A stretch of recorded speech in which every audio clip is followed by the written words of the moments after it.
আমার তোমরা আমার উপর বিশ্বাস আছে? আমি প্রধানমন্ত্রিত্ব চাই না, আমরা দেশের মানুষের অধিকার চাই। The guy you just heard speaking is the founding father of Bangladesh, Sheikh Mujibur Rahman. 19 days after delivering that same speech, on 26th of March 1971, he declared the independence of Bangladesh. This declaration of independence led to one of the most brutal and violent wars in human history. It was a skirmish between West Pakistan and East Pakistan, but later India got directly involved, resulting in a full-scale war known to us today as the Bangladesh Liberation War. In this war, the West Pakistani government massacred more than 3 million and displaced more than 30 million Bangladeshis. The consequences of this war still influence the geopolitics of South Asia. In order to understand this conflict, we need to go back to the beginning when the British ruled these lands. Victoria was my queen. Victoria.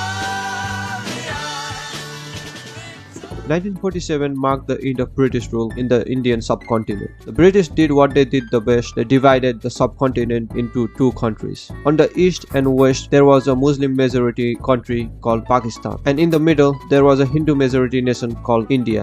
Pakistan in itself was divided into two regions, and the distance between the east and west wings of the country was 1200 miles. The major ethnic groups of West Pakistan were Punjabis, Afghans, Kashmiri, and Sindhis. The most common language of West Pakistan was Urdu. In the east wing of the country, there wasn't much ethnic diversity, and the majority of the population were Bengalis, and they spoke Bengali as a result. The Bengali people didn't share any historical or cultural similarities with the Pakistanis, and the only unifying characteristic of this country was religion, as both regions had majority Muslim population and were surrounded by a Hindu majority India, whom they perceived to be a threat. But the owners were all non-Bengali. This meant that precious foreign exchange earned through the sale of jute was invested in West Pakistan, where central government was based, rather than in East Pakistan. In fact, East Pakistanis soon came to realize that they were being ruled by a West Pakistani bureaucracy and army.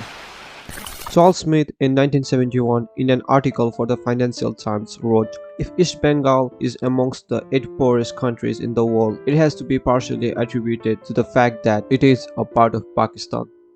This statement highlights how Bangladesh was mistreated economically by Pakistan.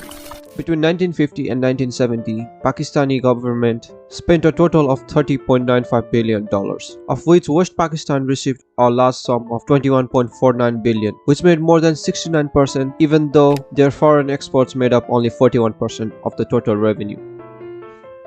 Whereas East Pakistan, which accounted for more than 55% of the nation's population, received a pitiful $9.45 billion, or only 30.45%, while being responsible for 59% of total revenue.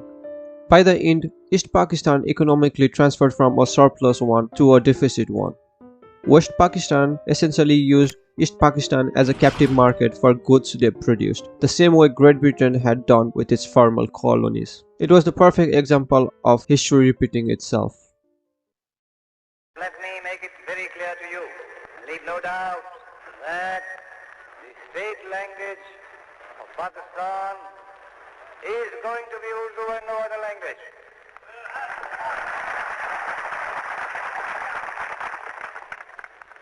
And anyone who tries to mislead you is really the enemy of Pakistan.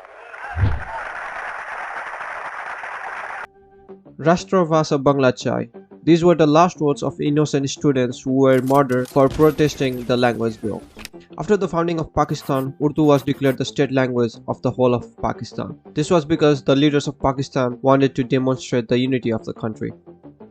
Even though over 56% of Pakistan's population spoke Bengali as their first language, it wasn't given any federal status. In contrast, Urdu was spoken by only 7% of the total population.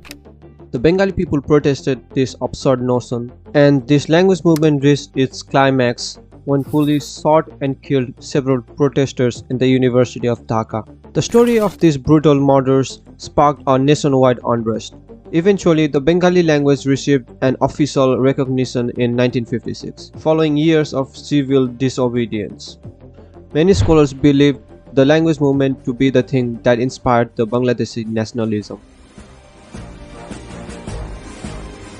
है वतन तेरा इशारा आ गया हर सिपाही तू पुकारा आ गया है वतन तेरा इशारा आ गया हर सिपाही तू Even though the east wing of the country made 52.5% of the country's total population, they were massively underrepresented in the Pakistani military.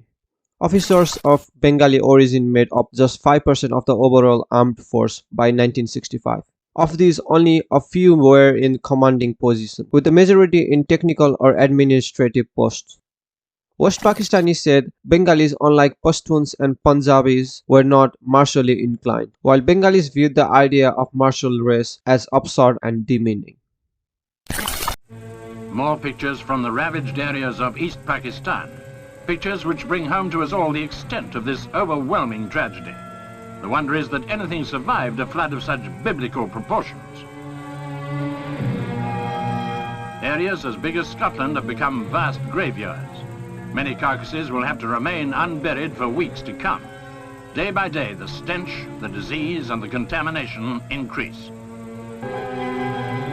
Pakistan President Yahya Khan has rejected the criticism that West Pakistan didn't do enough soon enough.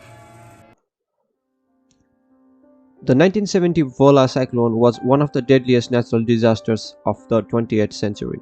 About 500,000 people perished in this cyclone. This natural disaster is widely acknowledged as having kick-started the sequence of events that eventually gave birth to Bangladesh. Due to the West Pakistani government's gross negligence to the crisis, malnourishment and famine rapidly spread. Iran declared a day of mourning, whereas Pakistan did not. Of more than 200 relief planes that landed at Dhaka airport from nearly half the countries of the world, only one was from West Pakistan.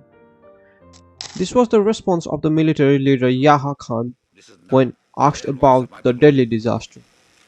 Fault that cyclones came. Secondly, when the cyclones did come, people died. Not my fault. My fault would begin to take shape when I do nothing for the survivors. President Yahya Khan admitted that his government had made serious slips and mistakes in its handling of the relief efforts due to lack of understanding of the magnitude of the disaster. Since the government did too little to alleviate the miseries of the East Pakistani people, the latter felt further alienated and demands for justice grew. Sheikh Mujibur, known to his devoted followers as Mujib, is now the undisputed political leader of East Pakistan. In the general elections last December, the Sheikh's Awami League swept the board, capturing all but 2 of East Pakistan's seats in the Constituent Assembly and thus gaining an overall national majority. It seemed like the golden opportunity the East had been waiting for, a chance to redress some of its grievances and demand greater independence from the West. But politicians in West Pakistan were alarmed at the thought of having Sheikh Mujibur as the next Prime Minister, and the leader of the victorious party in the West, Mr. Bhutto, refused to attend the new assembly. On 7th of December 1970, Pakistan held its first general election since the independence from the British. In this election, the Awami League won a landslide victory, but at the same time, it failed to win a single seat in West Pakistan. Bhutto, the leader of Pakistan, could not let a bloody Bengali to be next Prime Minister of Pakistan. So he colluded with his appointed army generals to ensure he was the next Prime Minister. He had openly told all the politicians of West Pakistan that if any of them dared to go to the first session of East Pakistan's Legislative Assembly post of 1970 election, that he would break their legs. Feeling that the fruits of the electoral victory had been stolen from them, the people of East Pakistan poured into the streets and launched a general strike. Law and order crumbled as people broke curfews imposed by the West Pakistani government. and Bengalis occupied streets demanding freedom and self-determination for Bangladesh.